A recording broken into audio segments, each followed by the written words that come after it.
pessoas que dizem que têm fé, mas não vivem a fé que têm. Existe muita gente que prega sobre fé. Existem muitos especialistas da fé na internet. Vão te pregar de algo que não vivem. Vai te falar sobre Jesus, mas não vive o Jesus que fala. Por favor, não confunda religião com comunhão com Deus. Porque a verdadeira fé não se trata de religião. O nosso problema na nossa geração não é a ausência de fé nos lábios, mas é a ausência de fé no coração e nas atitudes.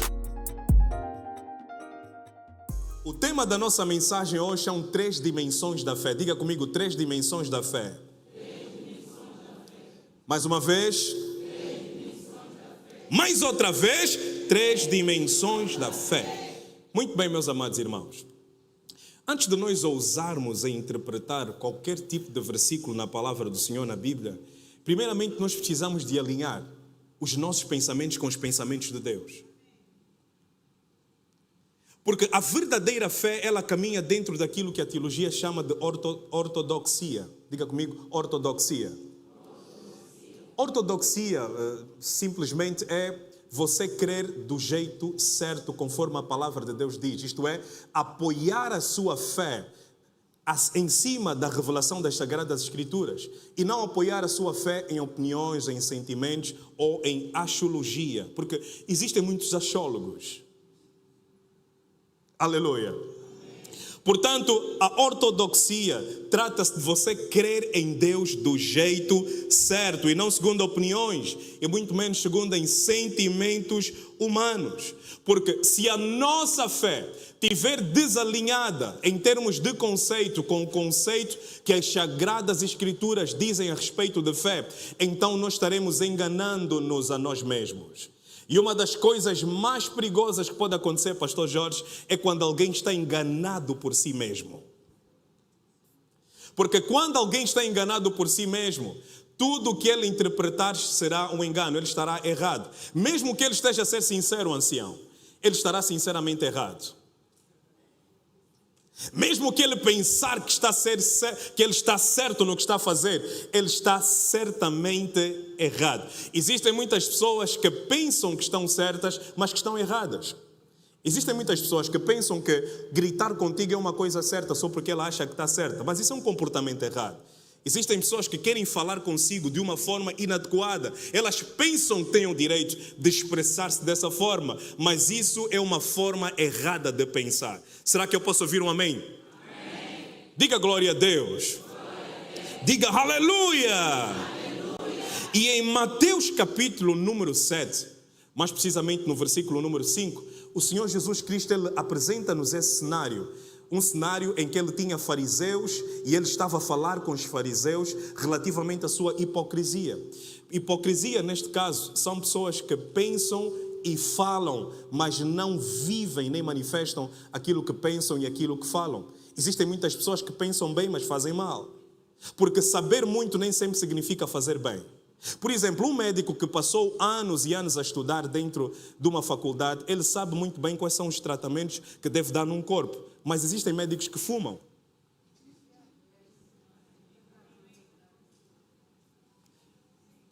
Quer dizer que saber muito nem sempre significa aplicar o muito que se sabe.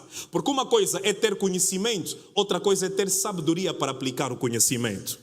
É por isso que a Bíblia diz que a mulher sábia não é aquela que sabe muito, não é aquela que conhece muito, mas a mulher sábia, ela aplica o que sabe, ela aplica as virtudes do Espírito. Por isso é que a Bíblia diz que com sabedoria se edifica. E hoje Deus vai te dar sabedoria para você edificar. Diga glória a Deus. E estudos científicos também revelam isso que Jesus está a dizer, que grande parte das pessoas normalmente incompetentes se acham muito competentes.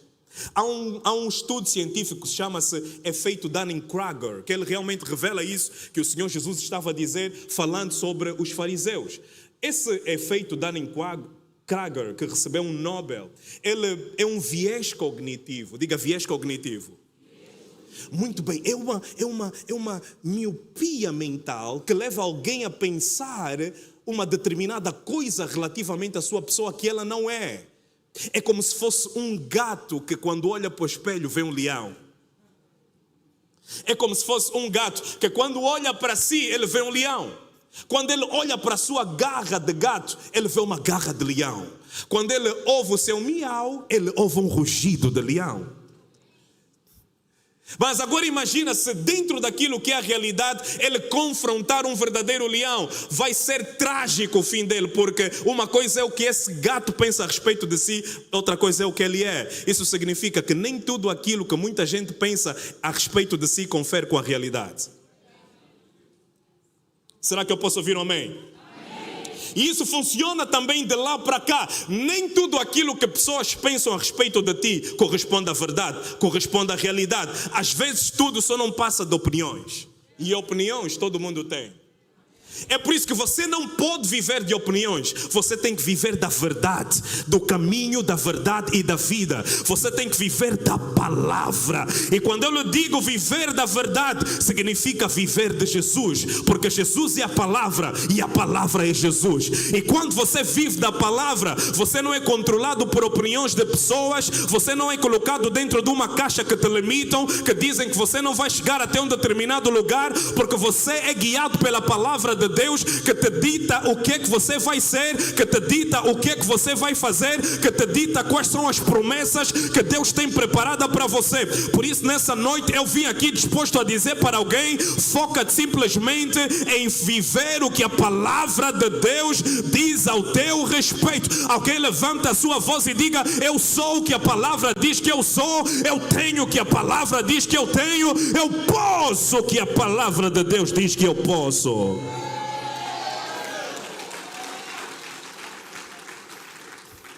Diga aleluia. Diga glória a Deus. Portanto, meus amados irmãos, pensar sobre uma coisa nem sempre corresponde à realidade. Por isso é que, como cristãos, nós devemos alinhar aquilo que é a nossa perspectiva, visão, conceito sobre fé com a palavra de Deus. Porque existem muitas pessoas que têm um conceito de fé, mas não entendem a profundidade do que elas realmente dizem ter.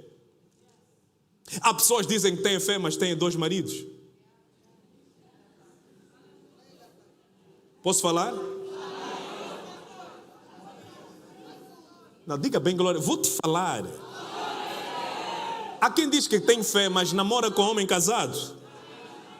Há quem diz que tem fé, mas é gatuno. Há quem diz que tem fé, mas é mentiroso. Há quem diz que tem fé, mas é fofoqueiro. Há quem diz que tem fé, mas é caluteiro. Fala línguas estranhas, mas é caluteiro. Diz que tem fé, mas é mentiroso. Quilapeiro. Mas diz que tem fé. E se você lhe ligar para lhe pedir o que é teu por direito, vais arranjar problemas graves.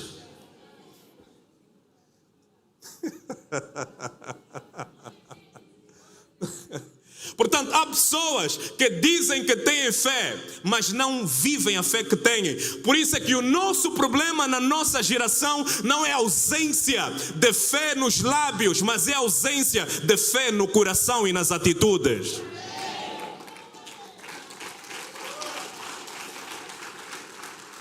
Na nossa geração existe muita gente que fala sobre fé. Existe muita gente que prega sobre fé. Existem muitos especialistas da fé na internet. Vão te pregar de algo que não vivem. Vão te comentar de algo que não falam. Mas a maior bobeira que acontece aqui, meu amado irmão, são pessoas que falam uma coisa, mas não vivem o que são. São pessoas que são moralistas sem moral. Vai te falar sobre Jesus, mas não vive o Jesus que fala. Vai te pregar sobre Jesus, mas não vive o Jesus que prega. Por favor, não confunda religião com comunhão com Deus.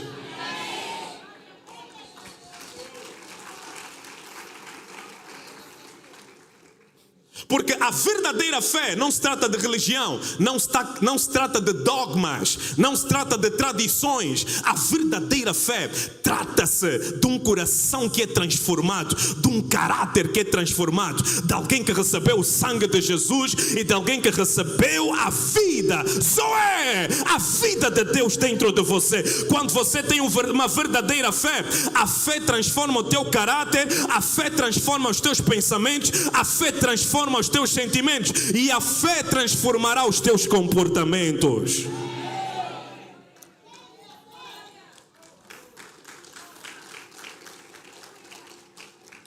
No nosso meio existem muitos que dizem que têm fé, mas não têm as obras da fé.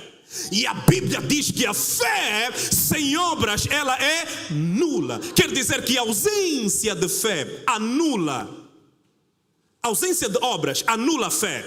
A ausência de obras que são proporcionais à fé que você diz ter vai anular a fé que você diz ter. Quando você tem fé, você não somente fala sobre Cristo, você mostra Cristo por meio da tua vida. A tua vida torna-se um palco de Cristo. Aonde você entra, eles veem a marca de Cristo em você.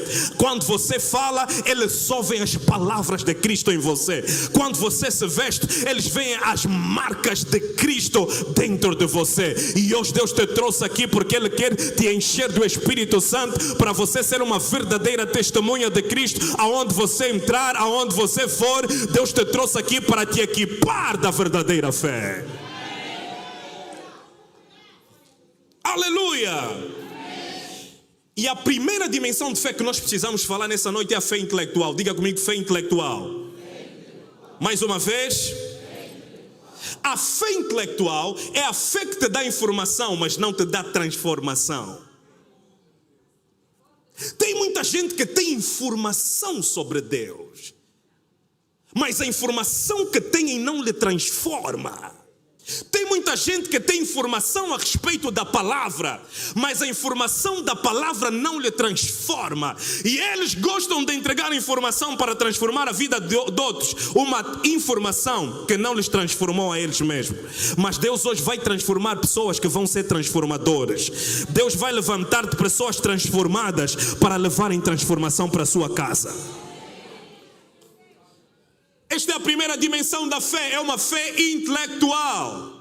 A fé intelectual vai te dar uma aprovação intelectual sobre Deus.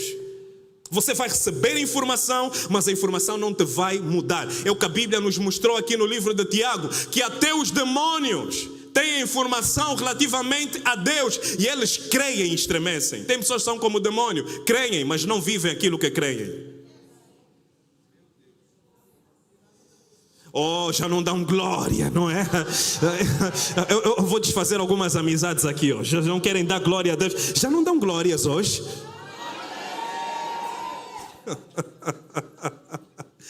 A fé intelectual é uma fé que te vai dar informação, mas não te vai dar transformação. E no livro de Mateus capítulo número 15, do versículo número 1 até o versículo número 2, nós vemos algo muito interessante, pastor Jorge. Nós vemos algo em que Jesus estava a ser confrontado pelos fariseus. Os fariseus chegaram para Jesus e começaram a lhe confrontar porque os discípulos de Jesus não lavavam as mãos antes de comer, segundo os costumes dos anciãos.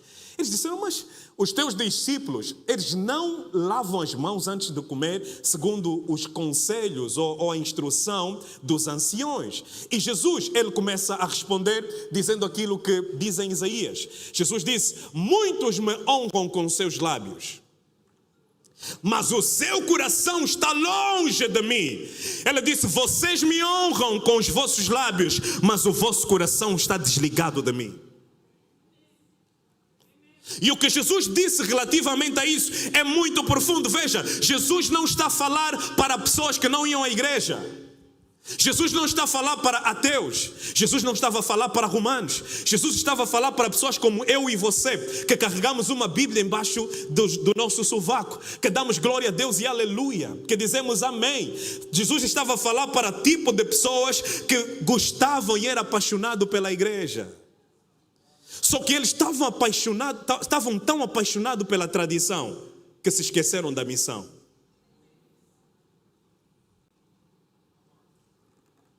Tem pessoas que estão tão apaixonadas pelo método que se esquecem do propósito. Tem pessoas que estão tão apaixonadas com como fazem que se esquecem por que fazem o que fazem como fazem.